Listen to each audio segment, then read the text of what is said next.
Brenda, and if you had asked me a few years ago, I'd tell you that my life was near perfect. At the center of it was Lloyd, my husband. From the moment we locked eyes at a mutual friend's party, it was like the universe conspired to make us one.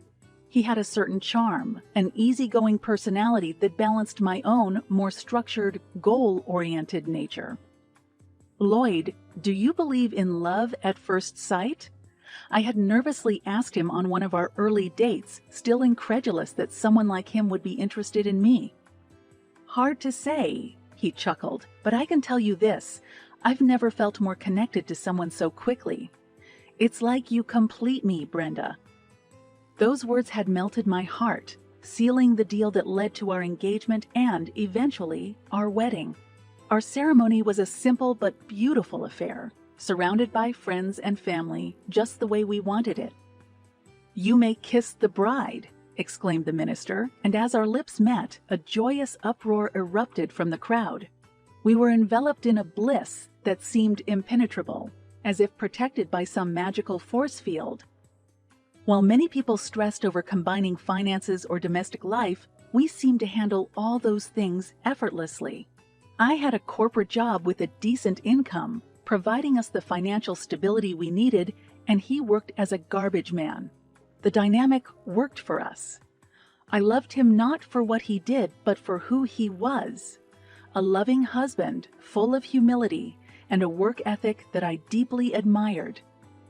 "You know, babe, I never thought that life could be this good," he'd often say during our quiet nights just cuddled on the couch. "Me neither, Lloyd. We have something truly special, don't we?" "Absolutely. We're a team. We'll face whatever life throws at us together." But life has a way of testing even the strongest bonds, and ours was no exception. The only stain in our otherwise beautiful tapestry of life was his sister, Kathy. She was the polar opposite of Lloyd, harboring a kind of hostility towards me that was evident from the first day we met. "So, you're the woman stealing my brother," Kathy sneered during our first meeting at a family dinner. "I don't see it that way, Kathy. I love him, and I think he loves me too. Can't we all just get along?" I had responded, trying to extend an olive branch. "Well, let's see how long this lasts," she had retorted, casting a dark cloud over what should have been a joyful occasion. For the life of me, I couldn't figure out why Kathy had it in for me. Was it jealousy, insecurity, or just plain malice? Whatever it was, her presence was like a persistent itch, one that you couldn't quite reach, and it was affecting my relationship with Lloyd. But we were in love, and love conquers all, right? That's what I thought, at least. Even with the looming specter of Kathy's disdain, I was happy, content in my love for Lloyd, and naively optimistic about our future. Little did I know that this happiness was not built to last, that the tides would turn so dramatically, pulling me into a tempest that would challenge the very foundations of my life. Life has a funny way of sneaking up on you, and just when you think you're settled, it throws a curveball. That's what happened to me one fateful evening. I was at work, wrapping up for the day, when my phone buzzed on my desk. The screen displayed a number I didn't recognize, but something compelled me to pick it up. "Hello, is this Brenda?" a solemn voice asked from the other end. "Yes, speaking," I replied, my curiosity tinged with a sense of impending dread. "I'm Dr. Simmons from St. Joseph's Hospital. I regret to inform you that your parents were involved in a severe car accident. They didn't make it." The words struck like a bolt of lightning, burning through me. "What? This can't be happening. Are you sure?" I stammered, clutching the phone so tightly my knuckles turned white. "I'm truly sorry, Brenda. We did everything we could." My world crumbled in that instant. My legs felt like jelly, my head spun, and the room closed in around me. My colleagues rushed over as I slumped into my chair, my face ashen. I barely remember the drive home. Lloyd was waiting for me when I arrived, his face etched with concern. "Brenda, what happened? You're pale as a ghost." I could barely get the words out. My parents. They're gone. Lloyd. A car accident. His face fell, and he held me close as I sobbed uncontrollably. Oh, Brenda, I'm so sorry. The week that followed was a blur of funeral arrangements, phone calls, condolences, and an ocean of tears. Through it all, Lloyd was my rock, holding me up when all I wanted was to collapse under the weight of my grief. As we stood by the graveside, the minister's words barely penetrating my consciousness, I felt Lloyd's hand gripping mine.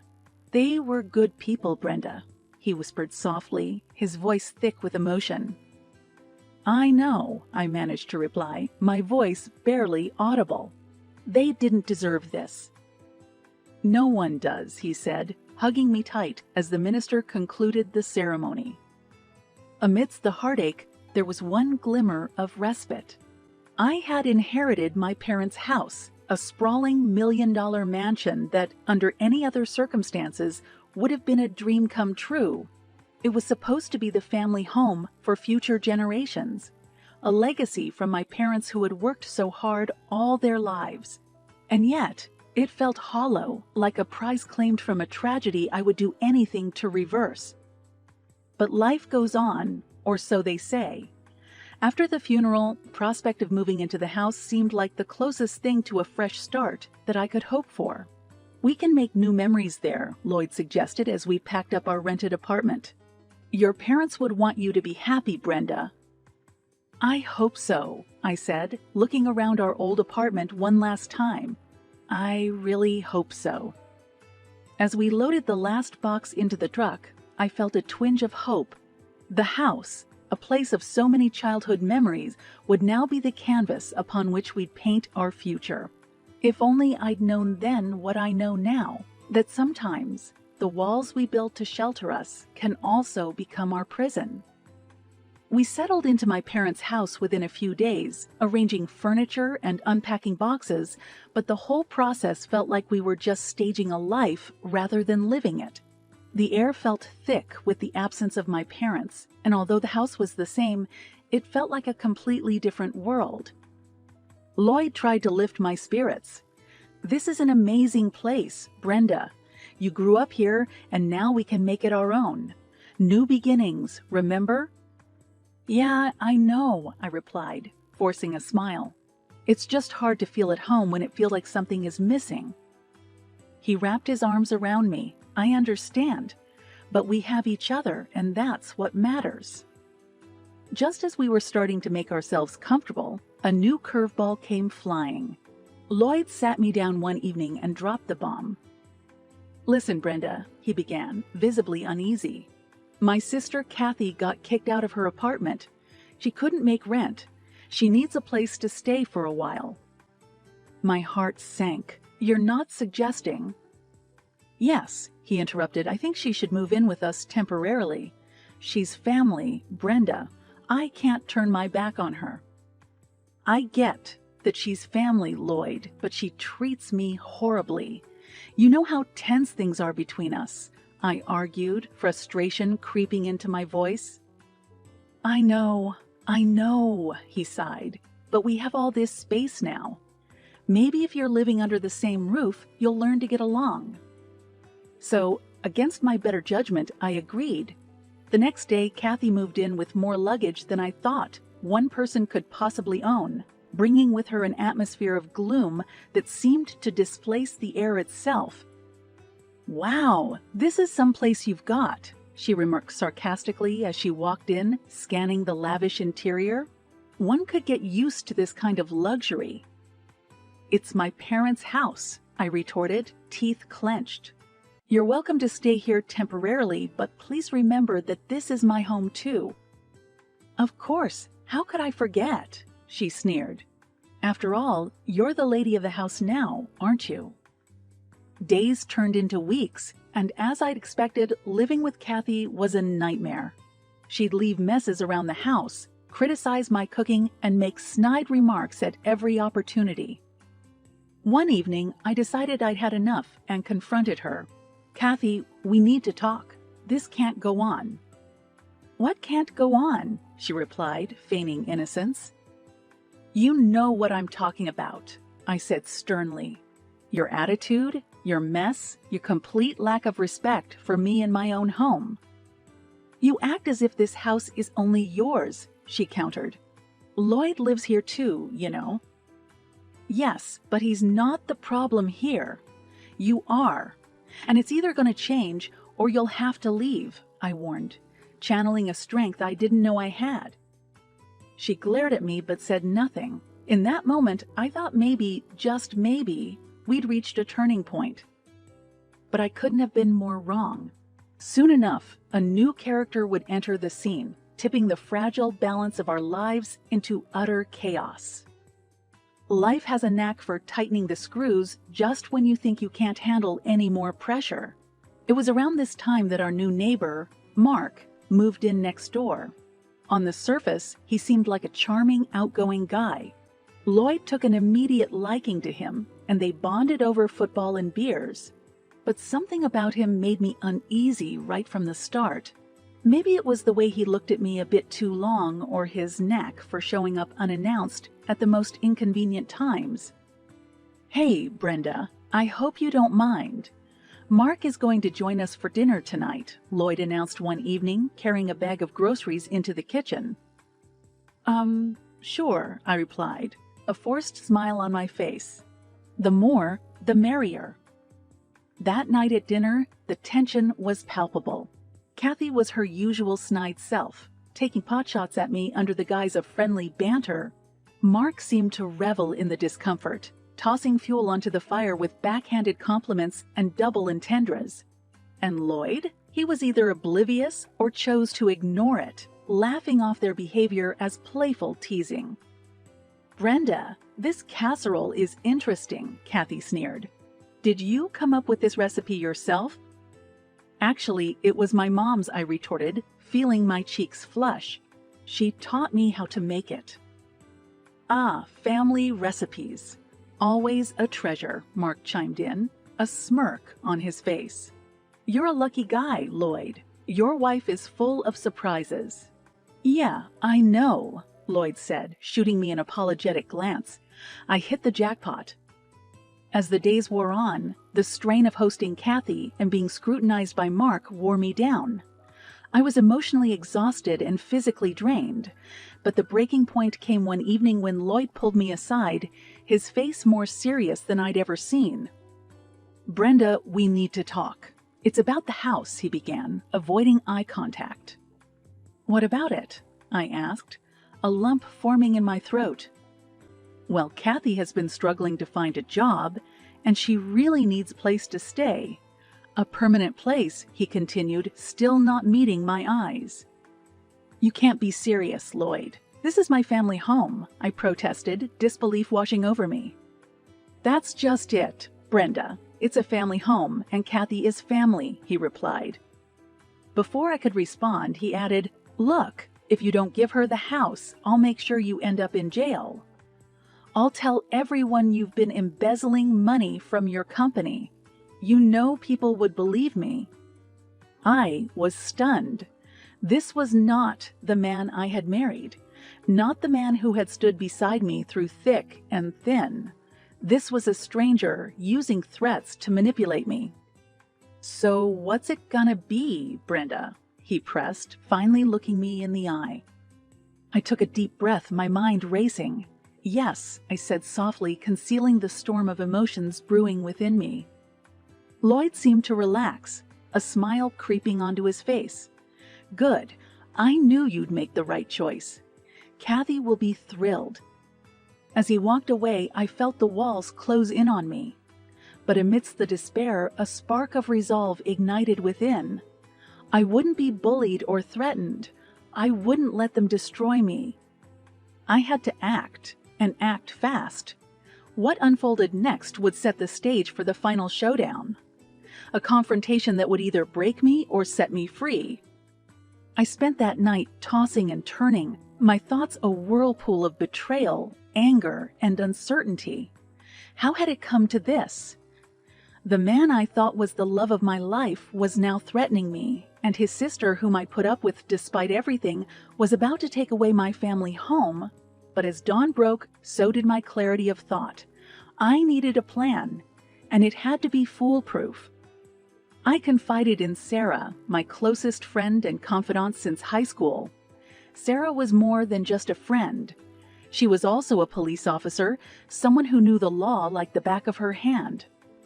"Sarah, I don't know what to do. I can't believe Lloyd would do this to me. And his sister, she's just evil," I poured out, barely holding back tears as we sat in a secluded corner of a cafe. "Brenda, this is serious. If what you're saying is true, you're dealing with manipulation and emotional abuse," Sarah cautioned, her eyes narrowing. "You should think about getting out of that house, at least for a little while, to clear your mind and assess your options." "I've thought about it," I said, a steely resolve settling in. "And I have a plan." I outlined what I intended to do. It was risky and leaned into a moral gray area, but I was out of options. "So you want to plant drugs in their belongings and tip off the police?" Sarah looked at me, visibly conflicted. "It's the only way, Sarah. You of all people know how the system can fail women like me. Sometimes we have to take matters into our own hands," I argued. Sarah sighed, deep in thought. "All right, I'll support you. But you know what you're getting into, right?